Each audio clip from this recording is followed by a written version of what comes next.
Hello you guys, welcome to my channel, or welcome back to my channel. For those of you that don't already know me, my name is Brittany, and if you're new here, feel free to leave a like, drop a comment, and consider subscribing because it'd be really cool and it'd help me out a lot.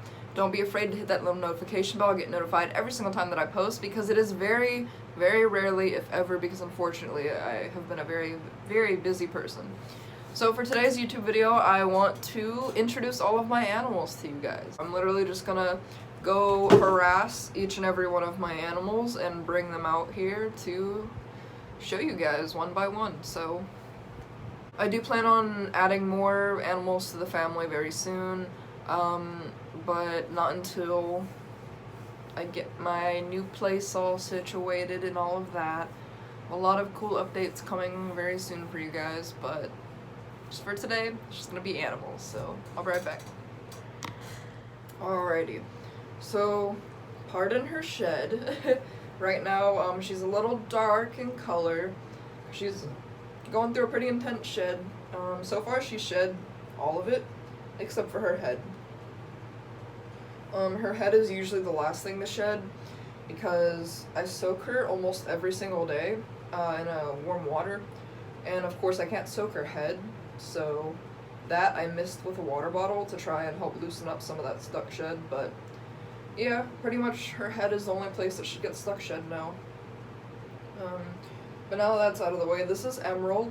So this is the animal I have owned for longer than any other animal I've ever owned in my entire life, besides maybe cats or dogs. I got Emerald when I was about 12 or 13 years old. I'm now 19 years old, going on 20. So she's been with me since I was very little. When I first got Emerald, she was about a foot long, head to tail. She was about this big around, you know. She was a skinny little thing, just a little hatchling. She couldn't have been more than a month or so old. Now, based off of, you know, how old she was when I got her compared to now, I'd say she's at least 6 years old. At least 6 years old. And now, at 6 years old, she may freak out now that I'm moving her.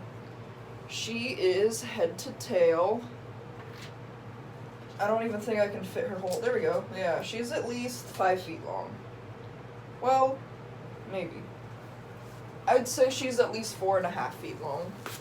Not quite 5 feet long, but she's getting there. She's getting there. For those of you that don't already know, green iguanas, or really any iguanas for that matter, you can't tell their gender. I mean, some of them you can tell, a lot of them actually, you can tell their gender by looking at them. The males typically have very big jowls, so see this, like, let me see if she'll let me get closer. Nope, okay, that's fine. See this, that circle? That little circle thing? If she were a boy, those circles would be like jutting out to here. Like, it'd be really big and puffed up, and they would be sticking out. That would be a surefire way to tell that she's a male. But the main reason I think she's a girl is because her jowls just concave. They go inward into her neck. They don't like bulge out like a male.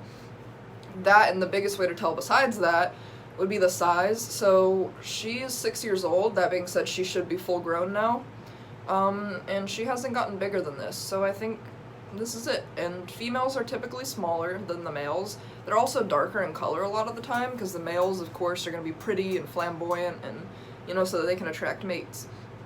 She's, you know, dark in color, as you can tell. She's not very green. Her tummy, though, is very green. She used to be all bright green, but once she hit sexual maturity, her color's really dulled, I noticed. Another way you can tell if it's male or female is by the femoral pores. So right along the inner thigh, there will be these pores. I'm not gonna like harass her more than I already have to show you guys. I'll just insert some pictures here. But if she were a male, she would have really prominent femoral pores, which she does. So she's kind of a confusing case. I'm currently an exotic veterinarian technician, and I take her into my hospital quite frequently to visit the doctors, and several different doctors have different opinions. One of the doctors is very adamant about the fact that she is a male because of her prominent femoral pores, whereas the other doctors are pretty adamant that she's a female because of her lack of, you know, bulgy jowls. That and her lack of size and lack of, you know, well, rage, hormonal rage. Yeah. So I'm pretty sure she's a girl. I could get her DNA sexed, which is where we take some of her blood, send it out to a lab, and then they tell us whether or not she's a male or female based off of the chromosomes. But I don't really care, you know? I don't really feel like causing her pain just to figure out what gender or sex she is. It's really not that deep, you know? So, for now, she identifies as a woman. She's my little whammon. Yeah, right. He's my baby. He's my baby. I don't want to say I have favorites because that's not nice, but this is my favorite. Right here.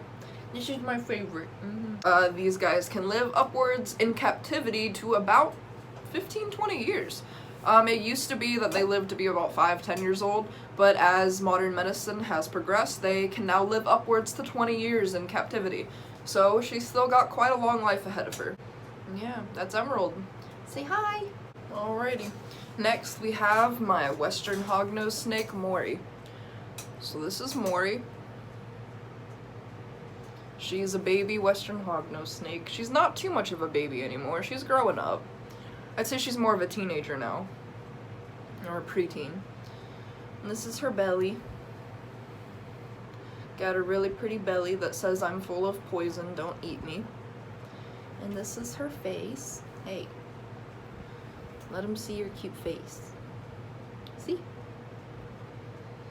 They've got the cute little upturned snoot, so you can see how her little snoot kind of goes up like that.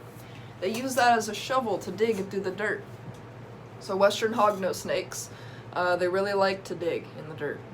That's their favorite thing to do. In captivity, they can live about 10 to 20 years, you know, give or take. More like something in between there. I'd say probably about 12 to 15 years, but yeah, they can live a pretty good amount of time. So she's got a very long life ahead of her because she isn't even a year old yet. She's still only a few months old. Because these guys have rear fangs, used, by the way, for popping toads, yes, popping toads, these guys in the wild, their primary source of food is toad. What they would do is they would eat the toad, and what toads do as a defense mechanism is they fill themselves up with air, and they make themselves really big so that it's harder for them to get killed and eaten.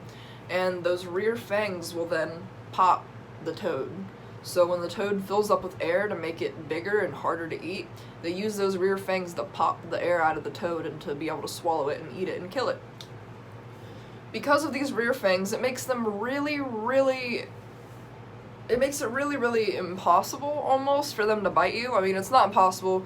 If you go on the internet right now, there are plenty of people that have been bitten by Western hognose snakes, but it's very rare.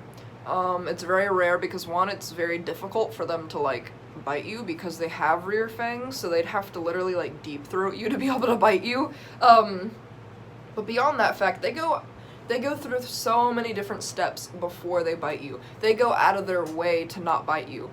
So one of the first things they will do as a defense mechanism is they will stand up really tall, and they have this extra skin around their necks, like right about here. If I pinch it gently and pull at it a little bit, you can kind of see it. Yeah, she's got, I'll try and insert some videos and pictures of her doing it, but what they do when they're doing that is they're mimicking a cobra. So they'll stand up all tall, they'll coil their little tails, and they'll stick up their tail tip and shake it side to side, and they will mimic not only a cobra but a rattlesnake. So they will shake their little tail and make this little hissing sound that makes the sound similar to a rattlesnake's tail rattling. And if that doesn't work, then they get their little cobra neck out and they do their little dance and they act like a cobra and a rattlesnake at the same fucking time. And yeah, that's their first line of defense against, you know, protecting off predators. I'll try to insert some clips here.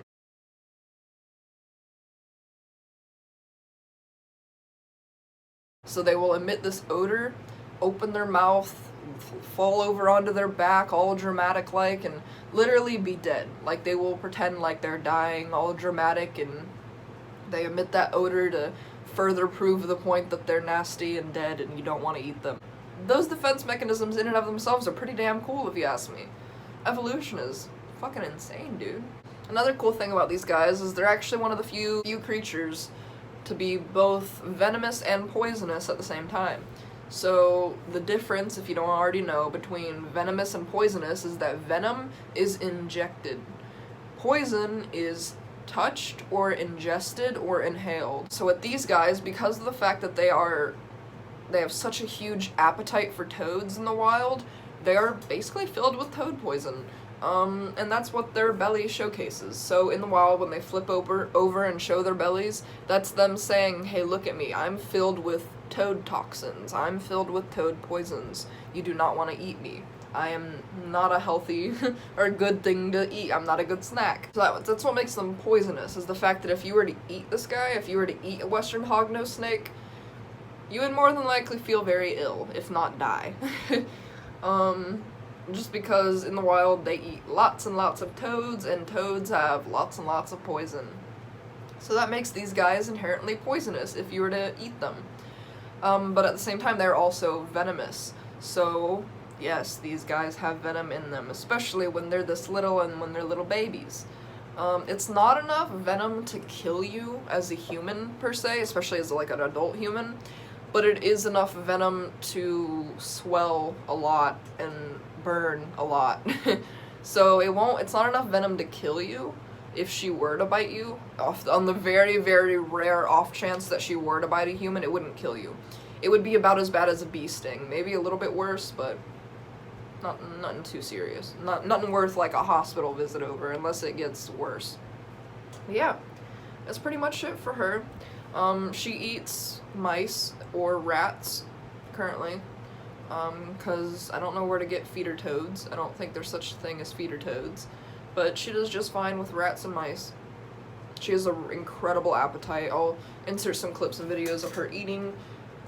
Maybe not though, because I'll probably get demonetized if I show a snake eating. But yeah, that's my little snake. Next up, we have my rats. I'm only gonna take these two guys out for now. This is Mr. Socks, and this is Rizzo, right here. They're domesticated rats, so they're not wild rats. They're actually bred by humans to be sold as food. They're intended for snake food, but I decided to rescue these guys and keep them as pets. So yeah, this is Mr. Socks, and this is Rizzo. That's it. So this video is technically out of order because I was trying to put these guys off for last. I got Ozzy second. This is Oswald, aka Ozzy. And this is Mac. This is why I was putting this part towards the end of the video, because they are freaking crackheads. Get off me. Okay, this is gonna be a really quick clip. This is Oswald and this is Mac. This is like as good of a video as I'm going to get because they're about to go crazy. Get a good look at them while you still can. They're cute, huh? So those are my ferrets. That's Mac and Oswald. I will insert some clips, some pictures and videos of them because they are too crazy to hold and do the video. Yeah, those are my ferrets. I got Oswald probably like 3 years ago. I got Mac like a couple weeks ago.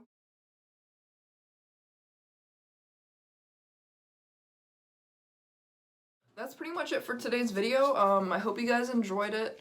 If you guys did, just leave a comment, tell me what you thought. Leave a comment on what you want to see more of. And yeah, just leave a like, it helped me out a lot. And I hope you guys have an amazing rest of your day. Remember, if you can't be good, you better be good at it. And I love you guys.